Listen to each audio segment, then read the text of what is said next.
បាទគ្រប់ជាសួរបងប្អូនថ្ងៃនេះសូមបង្ហាញផ្ទះសំណាក់លក់បន្តបងប្អូននៅគៀកសាតាំងកសាំងបងប្អូនចុះទៅផ្លូវ 105K មកតាមទីទៀតផ្ទះយើងនេះពីល្វែងជាប់គ្នាបងប្អូនមាន21បន្ទប់21បន្ទប់ទូមុខឈេងសាលាអន្តរជាតិបងប្អូននេះសាលាអន្តរជាតិបងប្អូនចុះទៅផ្លូវ 105K មកមិនដល់100ម៉ែត្រទេបងប្អូននេះផ្លូវ 105K នៅខាងមុខនេះសាតាំងកសាំងដើរទៅ50ម៉ែត្រដល់សាតាំងកសាំងផ្នែកខាងក្រោយបងប្អូនបើដើរវៀងទៅខាងមុខប្រហែលជា100ម៉ែត្រទេ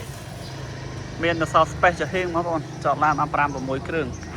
ខាងក្នុងចំណតម៉ូតូបាន30 40គ្រឿងហើយ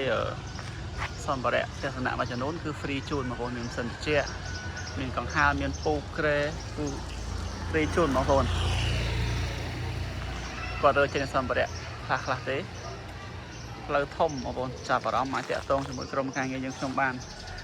ចំណូលល្អទីតាំងល្អបងប្អូនបើកទស្សនៈបន្តក៏បានបើកបន្ទប់ជួលក៏បានដោយសារតែយើងមានលីងឌីសង់ទ័រទឹកភ្លើងដាច់មកបន្ទប់ហើយទល់មុខសាលាអន្តរជាតិហ្នឹងបងប្អូនចុះពីផ្លូវ 105K មក50ម៉ែត្រទេបងប្អូន